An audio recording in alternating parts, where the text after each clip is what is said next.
宇治でございます。この回ではですね、よりこのスーパーノブモーションコントロールのところをね詳しく説明したいと思うんですけど、このね今もぐんぐんこう動かしましたけど、このねモーションコントロールとこのスーパーノブ、これスーパーノブねでモーションコントロールというねシーケンスあるわけですけど、じゃあまずこのスーパーノブがどういう音の変化を一体このねモンタージュの中で起こしているのか、発生させているのか、これはね見てみたいと思いますけど、いくつか代表的なね、ものをちょっと選んでみたんで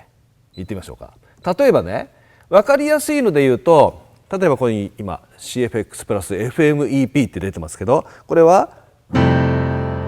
すなわちこれで今 CFX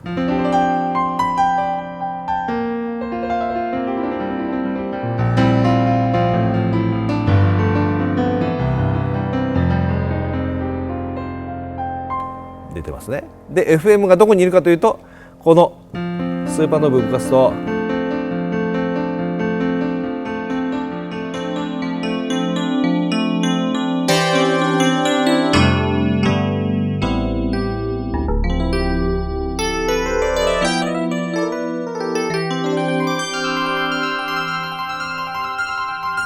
すなわち FM と FM エレピと CFX のグランドピアノがこれでブレンドできるわけですね。今ちょうどよく混ざってますね。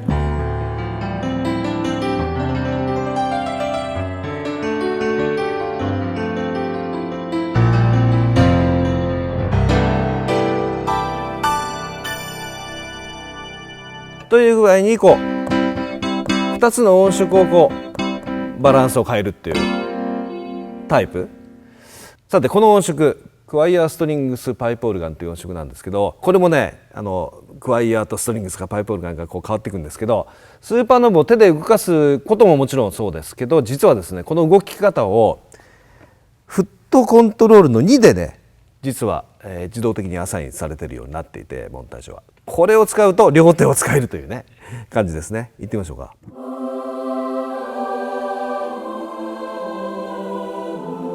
これでストリングスが加わる。で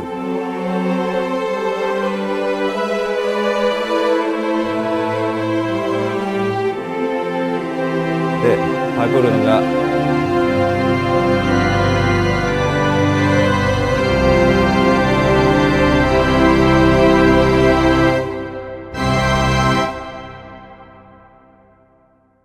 もっと派手にパラメータが変わっていくようなもので見てみましょうか。例えばこの R ズロゴっていう音色、これはね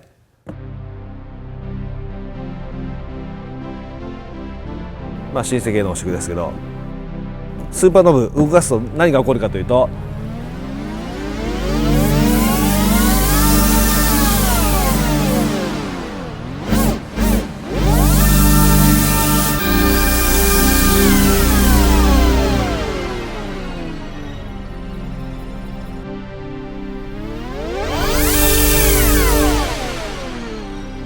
もうピッチがもうド派手にぐわーっと変わっていく。これはこういう変化は今までではできなかったですね。次こういう音色、すなわちパラメーターが変わっていく感じ。例えば FM のこのリニアシンセっていう音色はこういう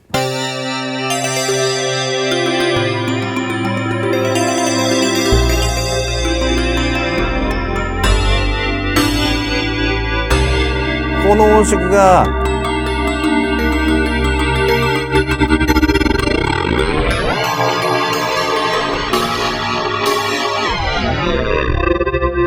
もうこれは完璧に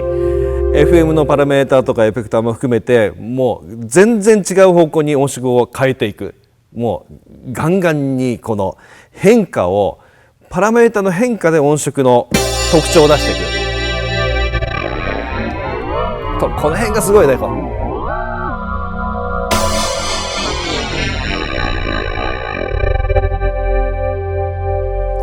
こういった使い方ができますね。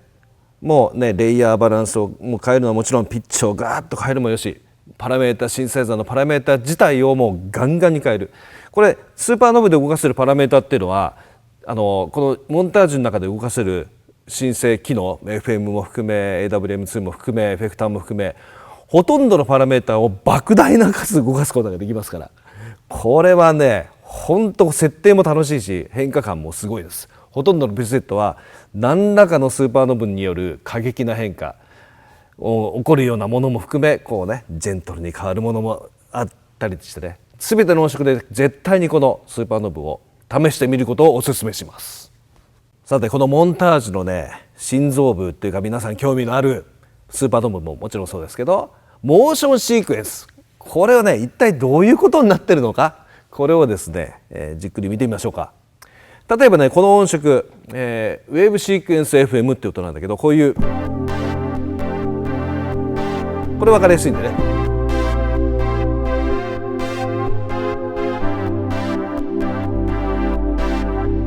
ちなみにここにモーションシークエンスオンオフ、このオンになってますね、オレンジ色でね。これをオフにしてみましょうか。そうするとどうなるかというとこういう音なの。オンにしてみますね。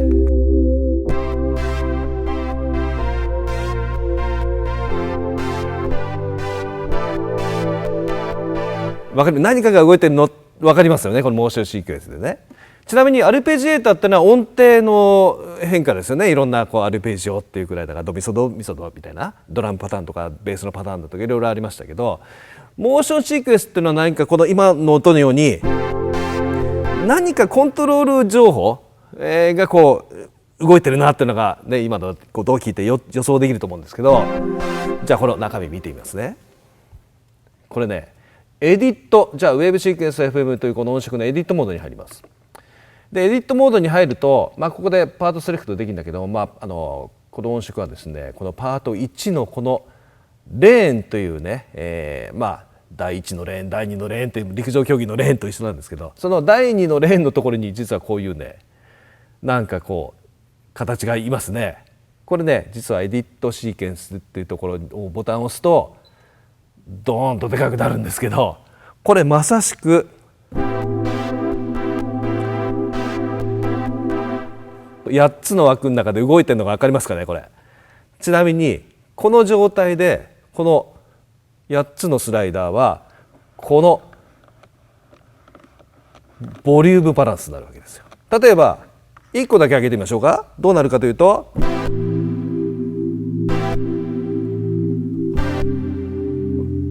まさしくそうですね。じゃあ1個目と4個目上げますか。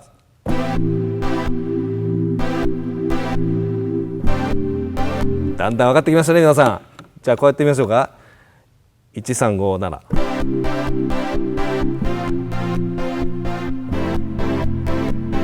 分かってきましたね。じゃあちょっとまたどんどん変えてみましょうか。こんな感じでこの順番に4つずつの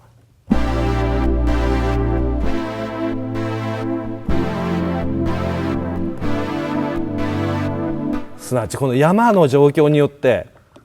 こうね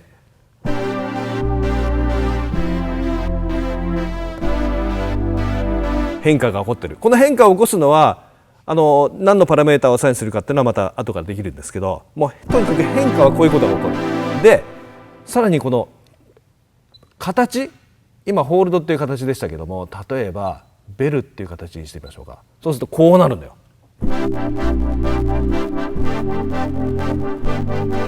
わかりますか。ちなみにこれの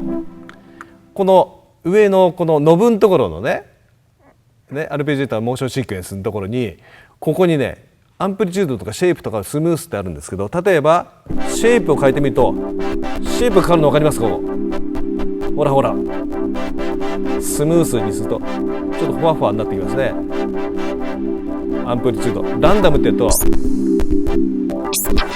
ランダムにいろんなものが動いてきますね。ちなみに今1から8までで動いてますけど、例えばこっち側をオンにしてやって1から16ってやると今度16シークエンスになるわけね。今度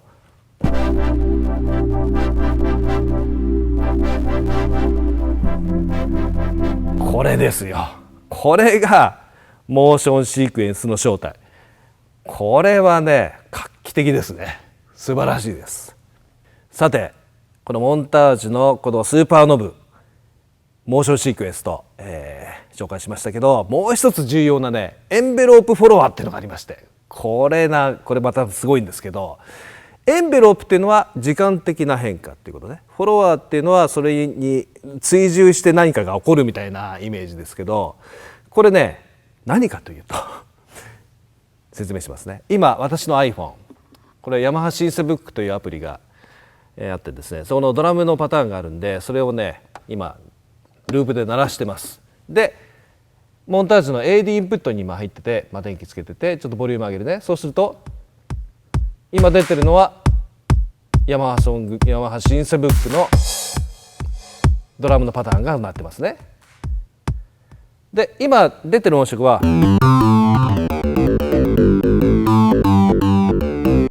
FM のね、こういったシンセベース系の音色ですけど、でこの画面で見てみるとね、ほらちゃんとレベルメーターが触れてますね。オーディオのレベルが来てるってのがありますけど、このオーディオのレベルに対応して時間的変化を作るということなのよ。でこのレベルに対応して今 FM のキャリアにいるオペレーターのレベルをね上げてます。そういうことで何が起こるかというと、こういうふうになります。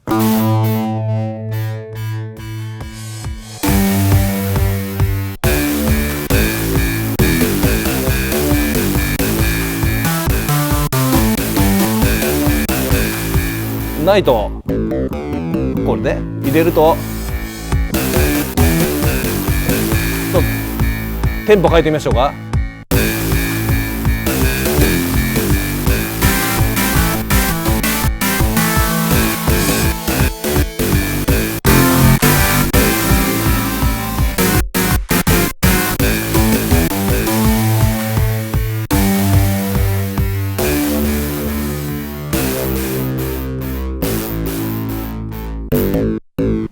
これがエンベロープフォロワーですね。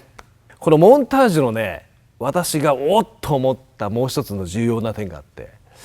実はですね音色を切り替えても前の音が途切れない。これは非常に重要ですね、ライブにおいてはね。これはねシームレスサウンドスイッチングっていう、機能なんですけど、例えばこういったピアノのパッドの音、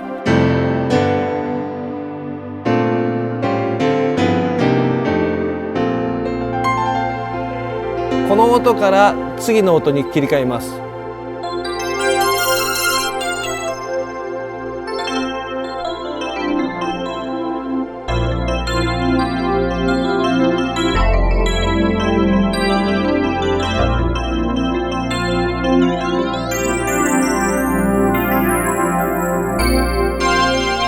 また切り替えます。